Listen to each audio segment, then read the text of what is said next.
se fez especialização? Eu fui estudante, né, acadêmica.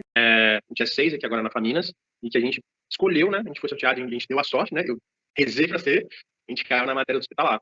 Aí o nosso trabalho era conversar com um profissional da área, que já atuou, é atuante, e fazer uma entrevista com ele, para poder conhecer um pouco a atuação do psicólogo no contexto hospitalar. E aí o meu grupo elaborou cerca de 15 questões. Pode ser? Claro. Se tiver tudo bem para você, a gente pode começar. Tranquilo, pode começar. Então, a primeira pergunta é mais para a gente poder te conhecer. Fale um pouco de como foi a escolha da profissão, onde estudou e se fez especialização.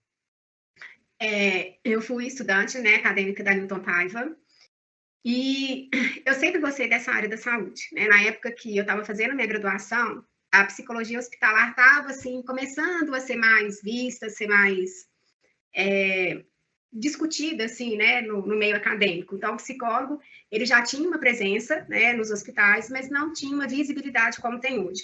E eu sempre gostei da área da saúde, de trabalhar com pacientes, né, que a gente chama de pacientes com doenças crônicas.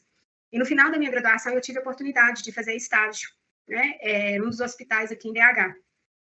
E, assim, sempre que eu conheci, né, essa área da psicologia hospitalar, eu quis ingressar. Eu não tive dúvidas de terminar a minha graduação e ir para a área hospitalar.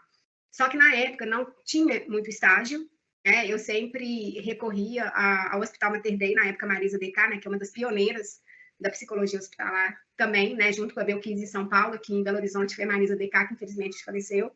E ela era da abordagem da psicanálise. Então, assim, nem o humanismo existencial era uma abordagem discutida na área hospitalar, né? E sempre que podia, eu acompanhava o trabalho dela, fazia os meus trabalhos sempre com elas. Então, assim, essa paixão, esse interesse foi crescendo cada vez mais. E para conseguir estágio, eu tinha que ter alguma bagagem, porque não tinha nem disciplina de hospitalar na época. Na Newton, ele era um estágio no 9º período, mas não tinha a parte teórica, a fundamentação teórica, só tinha a prática de estágio. E eu sempre quis estágio nessa área, mas também conseguia só no final da graduação. Eu cheguei a fazer um curso no Hospital Vera Cruz para eu conseguir estágio na área de hospitalar. E eu só consegui fazer o curso porque eu estava no final da graduação, porque o curso era só para profissionais psicólogos, né? Então, eu fiz esse curso e comecei a fazer estágio na hemodiálise, né, no Instituto Mineiro de Nefrologia. E aí eu fui criando, né, cada vez mais gosto, prazer, interesse. Comecei a fazer também no Felício Roxo, na hemodiálise. E aí eu fui começando a fazer estágio. Fiz no Felício Roxo, fiz no Instituto Mineiro de Nefrologia. Depois eu fui para Santa Casa de Sabará, né, fazer, que era já, né, um hospital geral, não era uma clínica específica. E depois que eu formei, eu fiquei um tempo no Hospital São Francisco, que tinha parceria com o Instituto Mineiro de Nefrologia. Fiquei lá durante um período como voluntária, depois fui contratada, fiquei lá um tempo, e foi muito aprendizado, né? E só mais para frente que eu fui fazer a minha especialização em psicologia hospitalar, porque também não tinha, né? O primeiro curso de psicologia hospitalar que teve aqui em Belo Horizonte foi na PUC, e foi dentro da abordagem humanista existencial, né? Hoje a gente já tem o curso da Santa Casa, né? Mais para frente veio da Santa Casa. Então, assim, nunca saí da área. Desde a época da minha graduação, eu sempre foquei na área hospitalar. Hoje, né, continuo na área da oncologia, da Oncomed, faço lá o ambulatório e faço atendimento domiciliar também, cuidados paliativos. Né? Então, é uma área que não tem como. Né? E é uma área linda, né? E foge um pouco daquilo que tem concepção da formação psicóloga. Que ainda hoje, mesmo tendo vários lugares, né? A gente entra na faculdade com pensamento, psicologia clínica. Uhum. E eu vejo muito na questão da especialização também, relacionada ao hospitalar, que é a questão do cuidado paliativo. Eu cheguei a comentar com você. Não existe muita estrutura, não existe muita organização, até mesmo no conselho referente a essa parte. E a gente vê que ela é muito importante para o cuidado, porque o luto está presente no hospital. O tempo luto, a morte, todo, né? E não só a morte física, né, Gui? No hospital a gente trabalha as várias mortes, as várias perdas que o paciente vivencia. Então, você trabalha os diferentes lutos, né, com esses pacientes. Então, isso é extremamente importante também, né? O psicólogo, eu falo que ele sai desse modelo clássico de atendimento, né, e passa a viver um outro campo de atuação, num setting terapêutico totalmente diferente, inusitado, onde a gente tem que ter um manejo clínico inesperado mesmo, né? Que a gente não sabe quem que é aquele paciente, o médico traz uma percepção, o enfermeiro traz uma percepção, mas cabe ao psicólogo compreender a percepção da equipe médica da família, mas trazer junto a percepção do paciente. Então, eu falo que o psicólogo, ele é um facilitador nesse processo, equipe e família, né? E, às vezes, nem é o paciente que precisa de um suporte, vai ser a família. Então, trazer essa compreensão, um set terapêutico onde a privacidade, ela é precária, né? Porque não tem aquela sala bonitinha, né? Alguns hospitais têm sala de acolhimento, mas a gente tem que, igual você falou, é no corredor, é na escada, é no refeitório, né? Ali no leito coletivo da enfermaria, é na sala de espera de um bloco cirúrgico, num CTI. Então, a gente tem que ter essa visão do todo do paciente dentro do seu contexto de adoecimento. Sim. É importante ter falado esse set, porque surge muita dúvida aqui dentro da sala de aula sobre como é feito esse manejo terapêutico sem a estrutura, né, de um local fechado que forneça privacidade. Você tem alguma história de algum atendimento que você fez que ele foi num lugar que o psicólogo clínico não faria, mas sim dentro do contexto que está lá, ele é necessário porque é um lugar que tem? Eu já fiz uma vez, aliás, vários, né? Teve uma vez que eu fiz um atendimento na escada, né? A enfermaria estava na escada do hospital, né? E era gente passando e eu encolhidinha com o paciente ali, porque a enfermaria era coletiva. Ele não queria que o atendimento fosse na enfermaria. A gente tinha ali no hospital, na época que eu trabalhava, no hospital que eu trabalhava, tinha uma sala de televisão, uma sala de estar que tinha uma televisão. A gente tentou ir, estava cheio. Eu tinha uma sala que eu dividia com a terapia ocupacional, e nessa hora estava tendo uma oficina da terapia ocupacional.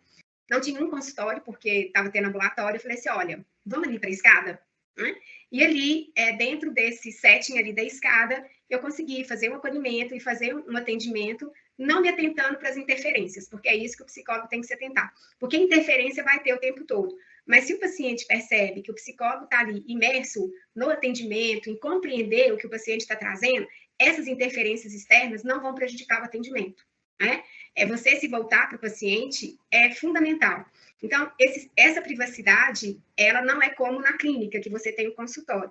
Mas essa privacidade, ela pode acontecer da mesma forma, porque o paciente, ele sabe que ali, ele está no hospital, ele está ali com outros pacientes. Então, ele que vai perceber a necessidade e ele que vai perceber se naquele momento ele se sente confortável para ser atendido pela psicologia. Então, tem muito isso também. Então, a percepção do psicólogo em relação ao paciente é muito importante para ele não ser invasivo. Porque, às vezes, o psicólogo chega ali, tá tendo, a família tá ali, ele vai falar, ô, seu fulano, aqui. E não, será que é o momento que ele quer ser atendido nesse setting com a família? Então, essa percepção, né, que eu falo no olhar do paciente, na postura, porque, às vezes, o paciente ele não vai verbalizar o desejo ou não desejo de ser atendido. O psicólogo que tem que ter essa percepção. Então, assim, eu já fiz atendimento no corredor do hospital, sentada no chão, junto com o paciente, né? Ali, eu lembro que, às vezes, né, corredores extensos, então você vai ali, pega o paciente que pode sair do leito também, isso aí é outro cuidado que o psicólogo tem que ter, de sair ali do leito, para fazer o atendimento. Então, assim, já fiz atendimento sentada no corredor, já fiz atendimento no pátio também, na própria enfermaria coletiva, né? Por exemplo, em quimioterapia, hemodiálise, o atendimento, ele é ali num salão com outros pacientes. Então, o psicólogo, ele tem que ter uma postura de aproximar ao máximo do paciente, né? Para que ele possa compreender o que o paciente está trazendo, né? Mas sempre atento ao paciente, porque essas interferências vão acontecer. Então, às vezes, você está lá fazendo atendimento no leito, vai chegar alguém da enfermagem para aferir uma pressão, ou vai chegar alguém do laboratório para fazer um exame, né? Fazer uma coleta.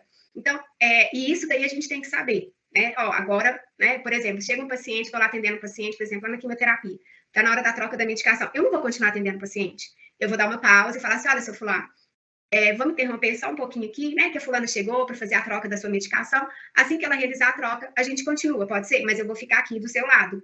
Então, essa percepção o psicólogo tem que ter, porque o atendimento, mesmo sendo nesse setting terapêutico, ele tem que ser um atendimento sigiloso, entendeu? Sim. A ética, ela prevalece o tempo todo. Né? Não, então, perfeito. Agora vamos lá para a segunda pergunta. Qual foi o principal motivo para você se tornar uma psicóloga titular? Teve algum motivo que te fez? Teve. Eu sempre gostei dessa área. Eu falo que, assim, eu nunca fui, assim, na psicologia, durante a graduação, eu sempre ia para o mais, assim, inusitado, diferente. A clínica sempre me interessou, no entanto que eu não saio, né, desse atendimento clássico também. Mas eu sempre gostei de situações, assim, do inesperado, sabe? De gravidade, de ver como que o psicólogo, ele pode ajudar nessas urgências. E foi muito, assim, participando de seminários, de conversas, assim, com o professor, sabe? Eu lembro que minha supervisora de estágio, ela era da psicanálise, eu tenho contato com ela até hoje, e eu fiquei sabendo que ela era da área hospitalar. Eu falei, não, deixa eu ver. Então, assim, essa conversa, quando ela começou a falar do trabalho do psicólogo, essa questão da finitude, né, luto, eu falei, gente, o que é isso? Né? A gente não discutia isso na graduação. Então, foi muito buscando conhecer. E quando me deparei, né, acho que, assim, durante a história de vida, né, assim, as perdas que eu vivenciei, doenças que eu vivenciei, né, até mesmo um contexto meu, né, de diabetes. Então, assim, eu percebi a importância do profissional da psicologia no manejo, no cuidado, de dar um diagnóstico. Então, isso tudo, na minha graduação, foi me questionando, né? Mas e o psicólogo nesse momento? Qual seria o trabalho dele, né? E o meu próprio processo terapêutico também, né? Que quando meus pais se separaram, então na época eu fiz terapia. Então acho que a minha história de vida, ela está muito relacionada à escolha de ter ido para a área hospitalar, sabe? Eu sempre gostei do fazer diferente, né? A clínica, todo mundo aprende, mas e fora da clínica, o que o psicólogo pode fazer? Então, assim, eu sempre gostei. Quando eu fiquei sabendo, por exemplo, da área jurídica, eu quis conhecer a área jurídica, né? Que é uma daí, né, que eu falo, o nome que a gente tem nessa área é Fernando Ottoni. Então, eu falava, nossa, isso aí, o psicólogo, o trabalho dele é diferente. Então, toda vez que eu deparava com um trabalho diferente do psicólogo, de forma inusitada, sempre me chamou atenção. Mas o que me pegou, né, foi o bichinho do hospitalar, que eu não saio e não me vejo também fazendo outra coisa, Gui. Não me vejo. É muito bom quando a gente se cobre de uma área, né? Demais. Foi o mesmo sentimento que eu tive quando entrei na psicologia. Quando eu entrei na psicologia, eu entrei para experimentar, vou fazer os 6 primeiros semestres e ver como que é. E estou aqui apaixonado, querendo cuidar, fazendo 2 estágios, poder ter o máximo de prática possível na formação, porque eu vou aproveitar o máximo a faculdade. E eu é deixo isso meus mesmo. professores aqui de cabeça aberta. E é isso mesmo, né? É buscar os professores, assim, todo estágio que tinha, eu não queria saber se era interessante, eu queria conhecer. Então, assim, eu fiz vários estágios, né? Vários estágios em todas as áreas, de orientação vocacional, a área da educação, né? Em aplicação de testes. Então, assim, justamente, porque quando chegou no final da graduação, eu tinha certeza do que eu queria, eu não tinha dúvida. E tanto que eu saí da graduação já investindo. Mas a pós, ela veio depois, porque eu queria ter uma bagagem prática, até para eu entender o sentido da pós-graduação e como que a pós ela podia me ajudar no desenvolvimento do meu trabalho dentro do hospital.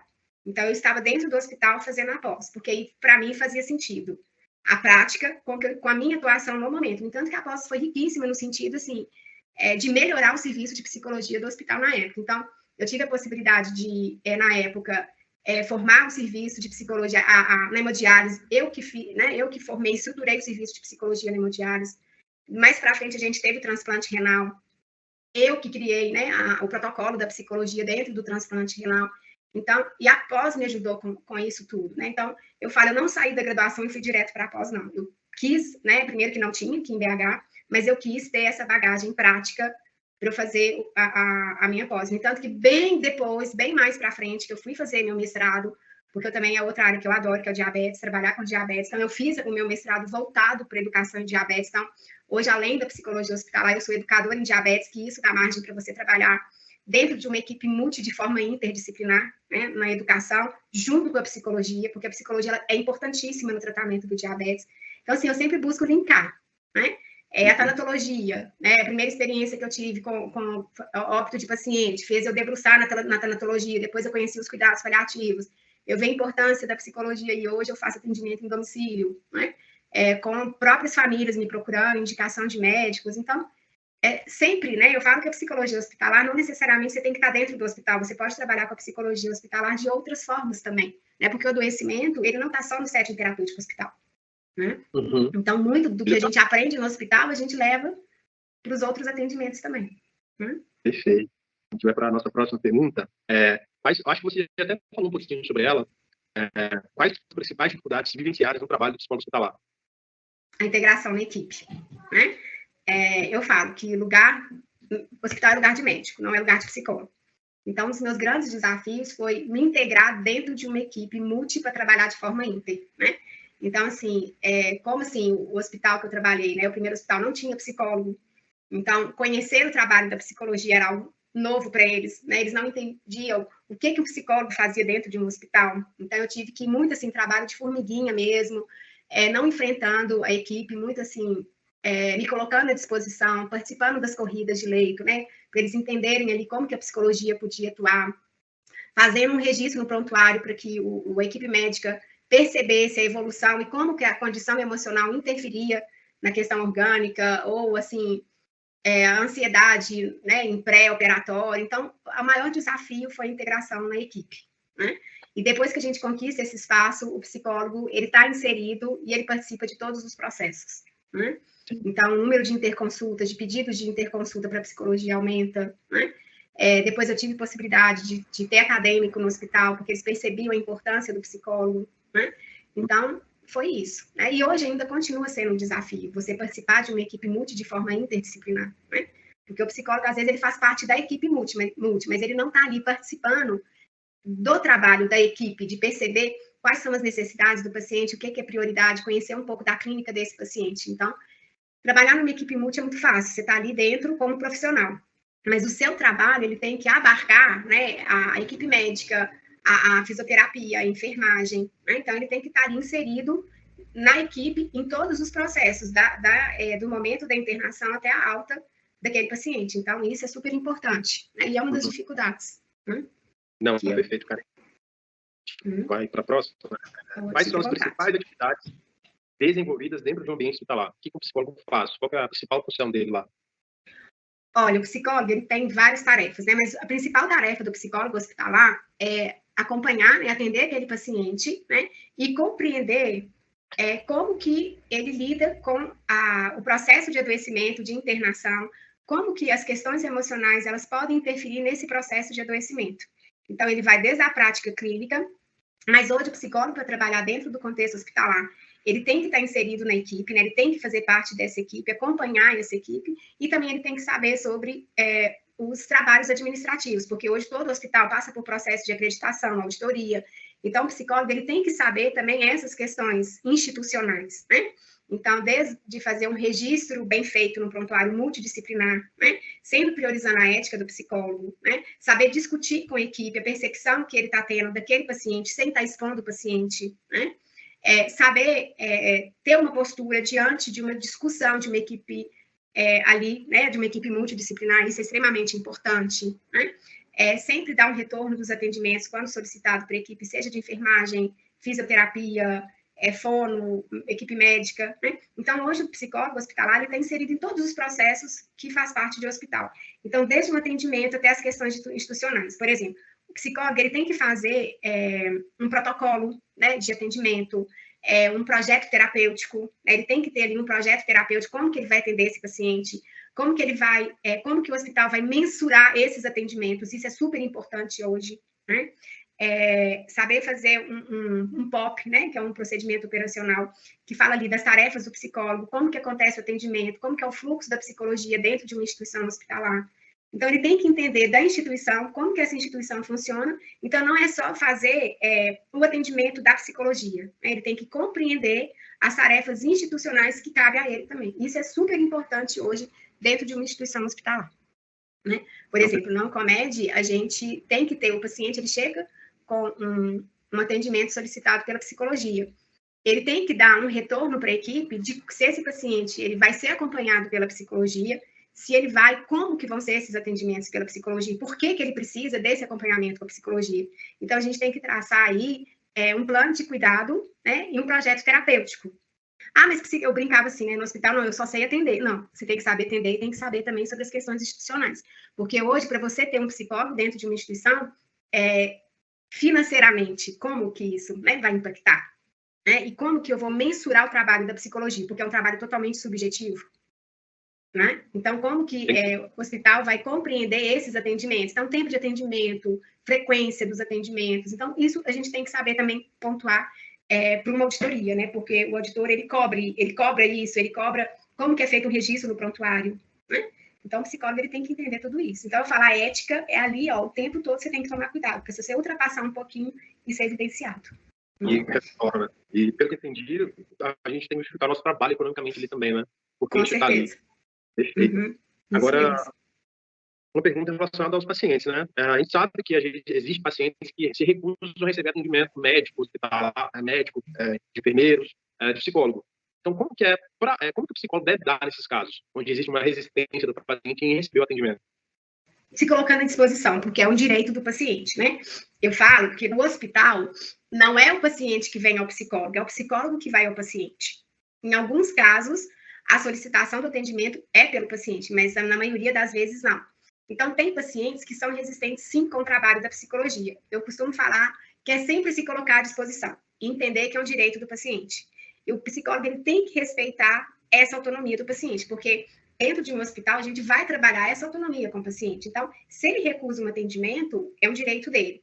Então, por exemplo, numa busca ativa que a gente faz, né, do psicólogo passar nos leitos, se apresentando, colocando o serviço de psicologia à disposição. Então, é uma forma do paciente conhecer que tem um psicólogo na instituição, né? Às vezes ele fala, não, eu não estou precisando, ok, mas se precisar, eu estou aqui, você pode pedir o pessoal da enfermagem, o médico que está te acompanhando para solicitar um atendimento. Às vezes, é uma interconsulta, né? É um pedido de atendimento. Às vezes a gente vai chegar lá e vai falar assim, não, eu preciso de psicólogo. Ah, mas o médico pediu para eu vir aqui? Não, o médico não pediu, é um direito seu. Então, eu sempre tenho o costume, se o paciente recusa o atendimento, é o direito dele, eu falo, olha, eu compreendo, né? Mas mesmo assim eu queria me colocar à disposição. Caso você perceba a necessidade, aí explicar que tem um serviço de psicologia, né? Que o serviço de psicologia está ali à disposição.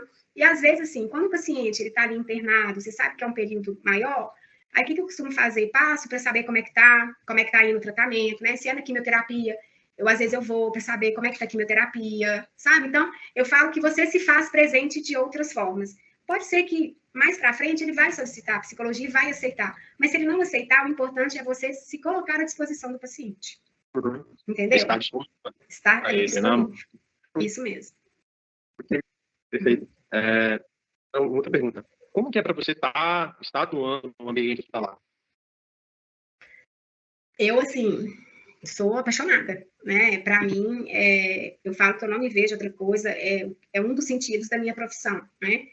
Atuar dentro de uma proposta que eu fiz, uma escolha que eu fiz. Então, assim, eu falo que o psicólogo hospitalar, ele tem uma capacidade que nenhum outro profissional tem, né? Que é compreender essas questões emocionais, né? Oferecer um conforto, um alívio, amenizar a angústia no momento de maior dor, de maior vulnerabilidade, né? Sim.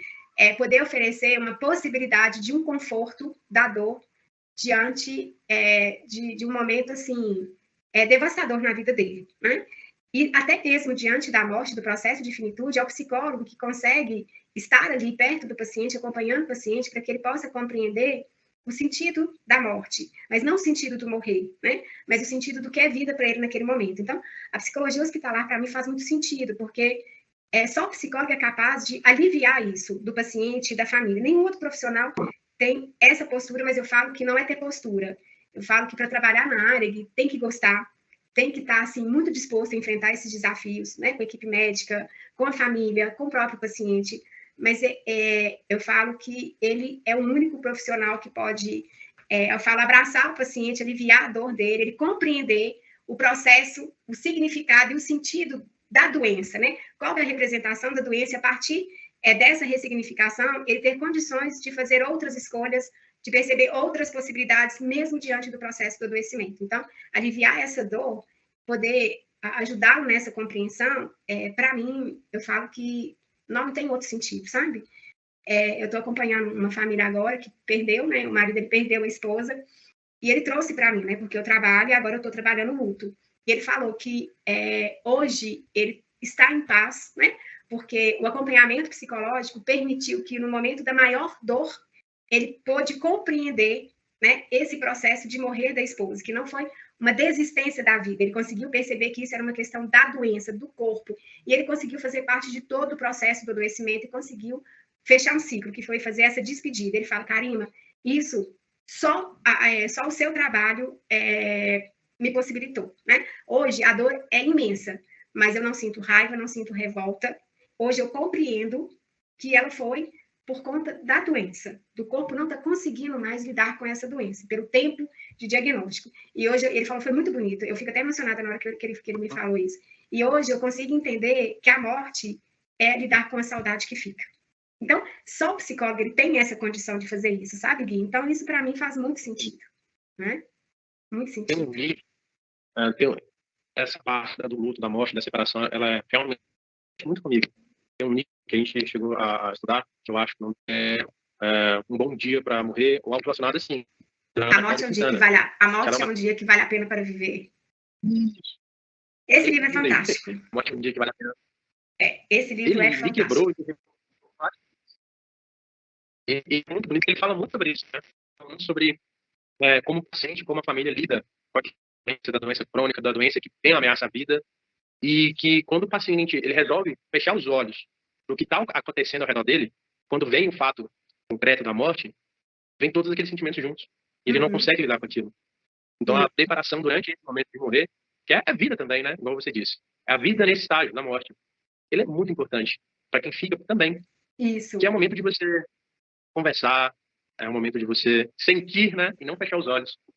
É lindo. Eu nem sei o que dizer, porque também isso mexe bastante comigo. Nossa, porque que as pessoas, eu vejo que as pessoas querem lidar com o crescimento, o desenvolvimento, criança, super importante. Só que quando chega essa etapa da vida, que ela faz parte da vida, que é o estágio final da morte, ninguém quer lidar, ninguém quer falar, todo mundo só quer esperar o momento. E isso causa uma angústia. Eu acho que, para mim, causa uma angústia. E logo no momento onde as pessoas precisam estar mais juntas, precisam falar, precisam se perdoar, existe o abandono. E a gente chegou a estudar um pouquinho também, fala sobre abandono, né? Aí eu queria ver com você como que você faz essa abordagem, a primeira abordagem com o paciente no leito hospitalar. Como ela é feita? No atendimento, a minha primeira abordagem, né, eu sempre assim, por exemplo, se é uma busca ativa, né, seja na enfermaria, né, seja na quimioterapia, em qualquer setor do hospital, em qualquer clínica, a minha abordagem sempre é me apresentando, né, e eu chego falando o nome do paciente. Isso é um cuidado que a gente deve ter, porque o paciente, quando ele chega neste lugar, ele é destituído, né, dessa identidade, ele deixa de ser o senhor José e, é o paciente do box 4, é o paciente do leito 12. Não, é o seu José que está internado no box 4, no leito X. Então, eu sempre chego me apresentando, né, falando que eu sou psicóloga, né, e falo, olha, seu José, prazer, meu nome é Karina, eu sou psicóloga aqui da instituição, e eu vim aqui saber o que aconteceu, né, o senhor está internado desde que dia? Então, eu sempre chego trazendo um desejo de conhecer sobre esse paciente que está internado. Eu não chego falando, olha, você internou aqui porque você está com câncer, você internou aqui para fazer uma cirurgia, porque eu não sei qual que é a percepção do paciente em relação à internação dele. Então, se eu chego já dizendo o motivo que ele se encontra internado, eu também estou deixando de compreender a percepção que ele tem da doença dele. Por exemplo, na quimioterapia, eu sempre chego me apresentando, falando, olha, por exemplo, se é um paciente novato, né, que chegou lá e fala, olha, é a primeira vez que eu estou te vendo aqui, você começou a quimioterapia tem pouco tempo, né? Aí ele fala, não, eu cheguei aqui, como é que você está passando? Eu nunca pergunto, tá tudo bem? Eu não sei se está tudo bem. E quando você chega falando, está tudo bem, Guilherme? Você já está afirmando que ele responda que esteja tudo bem. Então, essas perguntas a gente tem que tomar muito cuidado para fazer. Então, eu sempre chego me apresentando e demonstrando um interesse, né, em saber o que levou esse paciente naquela internação, hoje na oncologia, ao tratamento quimioterápico. E eu pergunto de quanto em quanto tempo você vai fazer quimioterapia, né? Como é que ele está se sentindo, né? O que ele já ouviu falar sobre a quimioterapia. Então, é trazendo muito que o paciente vai ali demonstrando interesse, e a partir dali eu vou buscando a minha percepção e sempre validando o que ele me traz, o que ele sente, né? Esse é um cuidado que a gente tem que ter, porque uma coisa é o que o médico diz, outra coisa é o que o paciente percebe. Então, se você já chega falando que ele tem o motivo da internação, você deixa de perceber como que ele está lidando com essa situação, ou se ele está compreendendo o que o médico falou. Então, assim, uma coisa que é um cuidado que a gente tem que ter, é uma coisa que eu ensino muito em sala de aula. Antes de atender o paciente, por mais que o médico tenha passado o quadro clínico, consulta o prontuário, vê o que está registrado no prontuário, a internação, como é que está o prognóstico dele, como é que está a evolução clínica dele, se tem chance de alta ou se não tem. Então, você já tem um conhecimento prévio daquilo, e agora você vai ter a compreensão e a percepção do paciente. Então, meus primeiros atendimentos eu sempre faço nesse sentido, né? Já nomeando o paciente, né? Como tal, senhor José, senhor Antônio. Eu nunca chego, qual que é seu nome? Né? Não, eu sempre tenho cuidado de olhar, porque isso já demonstra um cuidado da psicologia com aquele paciente. Sim. Entendeu? Você torna aquele sujeito único ali, né? No meio das leitos de hospitais. Você torna aquele sujeito, então, né? Você tira essa ação e coloca o sujeito ali para análise. Perfeito. Isso. Sobre as suas experiências profissionais, você falou que você passou por algumas redes hospitalares. Você chegou a trabalhar em hospital público, na área pública? Sim. Existe? Oi? Trabalhei sim. Trabalhei sim. Trabalhei mais no hospital público do que privado. Existe uma diferença na tratativa do psicólogo dentro desse lugar, por causa da situação? Olha, eu acho que da presença do psicólogo, não. Mas a forma da gente fazer os atendimentos, o nosso olhar muda, porque o público muda, né? Então, eu falo assim, não que a gente não traga, eu falo que o nosso olhar é sempre social e a nossa escuta é clínica, né? Então, no setor público, eu gosto mais, porque a gente lida com o inusitado e a gente tem que saber o manejo muito de compreender a necessidade daquele indivíduo internado, porque a gente vai deparar o quê? Com questões sociais importantíssimas, né? A gente vai ter que ver os determinantes sociais de saúde e doença, essa questão da vulnerabilidade. Então, o contexto social, ele aflora mais, né? Porque a gente vai estar lidando aí com uma carência, né? Com uma carência tanto do ponto de vista social, emocional, mas os recursos também. Porque esse paciente, quando ele está internado ali, ele tem um acesso à saúde. Mas quando ele sai dali, dependendo do município que ele vem, ele não vai ter esse acesso. Então, lidar com essa realidade social faz com que a gente tenha que ressignificar o nosso trabalho também. Né? Já numa instituição privada, isso não aflora. Então, você vai ver outras questões sociais, mas não dessa gravidade. Então, assim, eu falo que trabalhar numa instituição pública é você trabalhar ali coladinho com os determinantes sociais de saúde e doença. Entender o que é esse adoecimento. Será que é uma questão orgânica ou é uma questão mais social que atravessou o orgânico? Né? Por exemplo, no ambulatório de diabetes, que eu trabalhei na Santa Casa, às vezes, um não controle do diabetes não era por uma não adesão ao tratamento, era porque aquele paciente não tinha uma condição econômica, socioeconômica, para comprar uma caixa de fita para fazer teste de ponta de dedo. Às vezes ele não controlava a glicemia, não é porque ele não queria fazer os exames que o endócrino pedia, ou porque ele não tomava a insulina da forma correta, é porque ele não tinha o que comer. E o que vamos pensar, a pessoa dessa vulnerabilidade social come? É macarrão. São alimentos que interferem diretamente no nível glicêmico. Então, ali o psicólogo ele tem que trabalhar com os recursos que o paciente te traz e, a partir dali, você pensar nas possibilidades de intervenção terapêutica. Então, às vezes, ali não era uma questão emocional, era uma questão social que trazia impacto no emocional. Então, o olhar muda. E eu falo que eu gosto muito mais do público. Né? Eu amava trabalhar na Santa Casa, né? No Hospital São Francisco. Então, eu venho da rede pública. Hoje que eu estou na rede privada, né? Mas o meu forte sempre foi estar na saúde pública, né? Nos hospitais privados que eu trabalhei foi Felício Roxo e agora o Oncomed. Eu acho que essa questão do hospital público cai, não que no privado não tenha, mas cai muito mais essa questão do biopsicossocial que a gente aprende ao longo de toda a graduação, do que está me falando, e também vem a gente tem que pensar além do que a gente está vendo. Isso. A gente já faz isso, né? Mas a gente tem que pensar no contexto social, como você disse. Será que esse paciente lá fora vai ter acesso a uma alimentação que vai ser condizente com o tratamento dele? Será que acontecer algo nesse social dele que está trazendo ele para cá? Ou é essa causa orgânica mesmo? Isso foi ótimo. Agora, a gente que é estudante, a gente tem muita dúvida em relação a como que o trabalho afeta a nossa vida pessoal, né? Porque a gente percebe que no ambiente hospitalar, a gente chega, a gente lida com os casos, mas ao sair do hospital, a gente fica com esse medo de a gente carregar algo para fora, a gente se aprofundar tanto no caso, ou no paciente, no João, na Maria, no José, e não conseguir não ser afetado. Então, a nossa pergunta vai muito dessa também. Esse trabalho já afetou ou afeta de alguma forma a sua vida pessoal? Eu não vejo como não ser afetado, né, trabalhando dentro de uma instituição hospitalar ou trabalhando como psicólogo. Eu falo que não tem como a gente impactar, né, com a dor do outro. Né? Não tem como a gente não sensibilizar com a dor do outro. Né? Não tem como a gente não se emocionar. Então, assim, eu me emociono, eu falo, né, olha, é triste isso que você está passando, mas a gente tem que saber respeitar o nosso limite. Então, assim, já fui afetada, sim, que trouxe uma repercussão para minha vida pessoal, que foi quando eu estava na Santa Casa, na pediatria, e foi um momento que trouxe muito impacto na minha vida pessoal, e foi um momento, assim, que eu vi ali aqueles bebês, aquelas mães que a gente sabe que, por outras questões, não acompanham os bebês internados, então aquilo me incomodava muito, que eu tive que afastar por um período da pediatria, porque estava impactando minha vida pessoal. Então, eu falo que nessa área, a gente tem que estar, eu brinco muito, a gente tem que estar com a terapia em dia. Porque isso traz um impacto, sim. Né? Eu falo quantos atendimentos que eu faço, que em domicílio, principalmente, que eu chego no carro e eu choro, né? Quantos falecimentos que eu vivencio, que eu choro a perda dos meus pacientes, mas sempre não permitindo e sempre estando atento para isso não impactar minha vida pessoal, porque não tem como, Gui. Eu não me vejo trabalhando nessa área, não me emocionando, não me afetando com os casos que eu acompanho. Justamente por quê? Porque é uma área pesada.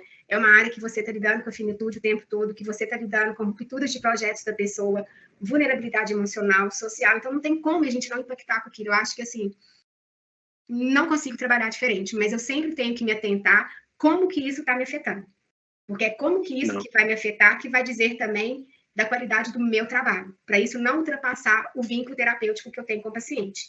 Então, eu falo, eu não vejo um profissional trabalhando nessa área se não estiver em terapia, né? Não só esse trabalho, eu acho que o psicólogo, para ele fazer um bom trabalho, ele tem que estar em terapia, porque a gente se identifica com o outro em várias ocasiões, em vários momentos desse processo terapêutico e acompanhando o paciente, entendeu? Então, assim, afeta sim, eu já fui afetada várias vezes, né? Onde eu falo, opa, vamos desacelerar aí, porque isso está te trazendo uma angústia, um mal-estar que a gente tem que avaliar. Então, é muito nesse sentido, você se perceber o tempo todo, né? Você compreender como que a história, aquele entendimento está repercutindo, está te impactando, né? E aí você vai trabalhar essas questões no seu processo terapêutico. Né? Perfeito.